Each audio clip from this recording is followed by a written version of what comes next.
वार्षिक परीक्षा 2022 कक्षा 9 हिंदी का असली पेपर आपके जिले का पेपर मिल चुका है। नमस्कार बच्चों, स्वागत आप सभी का आपके अपने YouTube चैनल में। अगर आप कक्षा 9 के विद्यार्थी हैं तो इस वीडियो को आपको कंप्लीट देखना है। और आज के इस वीडियो में मैं आपको कक्षा 9 हिंदी का एक ऐसा पेपर बताने वाला हूं जो आपके इस बार आपके जिले का पेपर बताने वाला हूं जो आपके इस बार वार्षिक परीक्षा 2022 में आने वाला है। यदि आपको हिंदी के पेपर में पूरे में से पूरे मार्क्स लाने हैं तो एग्जाम से पहले एक कंप्लीट पेपर है आपको अच्छे से तैयार करना है। तो सबसे पहले आपको पेपर में यहाँ पर निर्देश दे रखे हैं जिसमें 2 पॉइंट दे रखे हैं। तो पेपर में सभी प्रश्न है वो करने अनिवार्य हैं और प्रत्येक प्रश्न के सामने उसके अंक है वो निर्धारित है। तो यहाँ पर देख सकते हैं पहला प्रश्न है कि निम्नलिखित गद्यांश को ध्यानपूर्वक पढ़कर पूछे गए प्रश्नों के उत्तर दीजिए।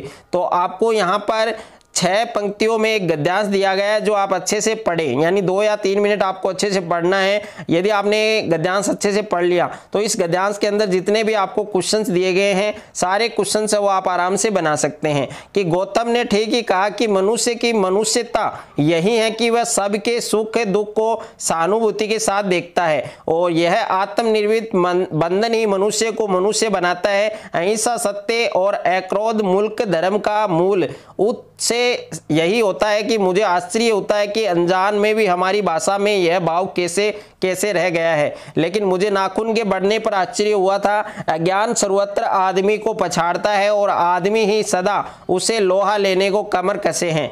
तो यहाँ पर 3 प्रश्न दिया गया है। पहला है कि उपयुक्त गद्यांश का उचित शीर्षक है वो आपको बताना है। और दूसरा प्रश्न है कि गौतम ने मनुष्यता किसे कहा है। और तीसरा प्रश्न है आत्मनिर्मित बंधन से क्या तात्पर्य है। तो इन तीनों क्वेश्चंस के आपको सही उत्तर है वो लिखने हैं। उसके बाद में दूसरा प्रश्न आप देख सकते हैं कि निम्नलिखित अपठित काव्यांश को पढ़कर पूछे गए प्रश्नों के उत्तर दीजिए। कि कलम देश की सबसे बड़ी शक्ति है, भाव जगाने वाली, और दिल ही नहीं दिमागों में भी है आग लगाने वाली।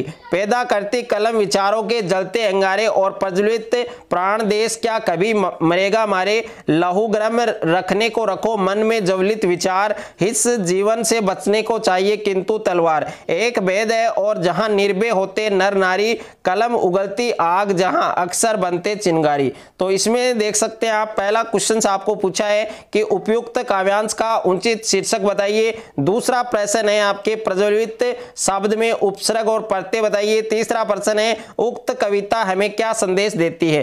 तो इन तीनों प्रश्नों के आपको सही उत्तर लिखने हैं। और उसके बाद में अथवा में भी आपको एक क्वेश्चन पूछा गया है। यदि आप ये वाला काव्यांश करना चाहते हैं एग्जाम में तो ये भी आप कर सकते हैं। इसमें भी आपको टोटल 3 क्वेश्चन पूछे हैं। पहला है काव्यांश का शीर्षक, दूसरा है अखिल सरस्वती को उठी अशोक से क्या आशय है, तीसरा है उक्त कविता के अंश का भावार्थ बताइए। उसके बाद में देखिए तीसरा प्रश्न आपको पूछा गया है कि किसी एक विषय पर निम्न संकेत बिंदुओं के आधार पर 300 शब्दों में आपको निबंध लिखना है। जिसमें पहला है आतंकवाद भारत के लिए एक चुनौती, जिसमें आपको संकेत बिंदु दे रखे हैं। प्रस्तावना आतंकवाद के कारण, आतंकवादी घटनाएं और दुष्परिणाम, आतंकवादी चुनौती का समाधान, उपसंहार। और दूसरा निबंध है इंटरनेट लाभ और हानि, जिसमें संकेत बिंदु है प्रस्तावना नवीनतम प्रौद्योगिकी, इंटरनेट प्रणाली, इंटरनेट का प्रसार, इंटरनेट से लाभ और हानि, आधुनिक जीवन में उपयोगिता और उपसंहार। उसके बाद में तीसरा निबंध आपको दे रखा है विद्यार्थी जीवन में अनुशासन, जिसमें संकेत बिंदु आपके प्रस्तावना, दूसरा पॉइंट है विद्यार्थी जीवन में अनुशासन का महत्व है, तीसरा है अनुशासनहीनता के दुष्परिणाम, चौथा है अनुशासनहीनता अनुशासन प्रियता के सुपरिणाम, और पांचवा आपके उपसंहार है। उसके बाद में क्वेश्चन नंबर 4 है आपके जो आप अच्छे से पढ़ सकते हैं कि समय को मोलाईपुरा राजकीय माध्यमिक विद्यालय की छात्रा मनीषा सैनी मानते हुए अपने विद्यालय के प्रधानाध्यापक को एक प्रार्थना पत्र लिखिए जिसमें शिक्षण शुल्क मुक्ति की प्रार्थना की गई हो। और अथवा में प्रश्न है कि जलदाय विभाग टोंक के अधिकारी के नाम एक शिकायती पत्र लिखिए जिसमें नगर में व्याप्त जल संकट का विवरण हो। और उसके बाद में निम्न प्रश्नों के उत्तर दीजिए। जिसमें पहला प्रश्न है कि जब तक देश में रावण है तब तक सीता हरण होता रहेगा। उक्त पंक्ति में रेखांकित पदों में संज्ञा पहचान कर उसकी परिभाषा है वो आपको लिखनी है। और दूसरा प्रश्न है, निम्न शब्दों की संधि कीजिए, पहला, दूसरा, तीसरा, चौथा। तो इसमें 4 वाक्य दे रखे हैं, इनको आपको संधि बतानी है। और उसके बाद में तीसरा प्रश्न है, निम्न शब्दों के 2 पर्यायवाची शब्द लिखिए, पथ्य और पंडित। तो इन दोनों शब्दों के आपको पर्यायवाची शब्द लिखने हैं। और क्वेश्चन नंबर 4 में आपको विलोम शब्द बताना है।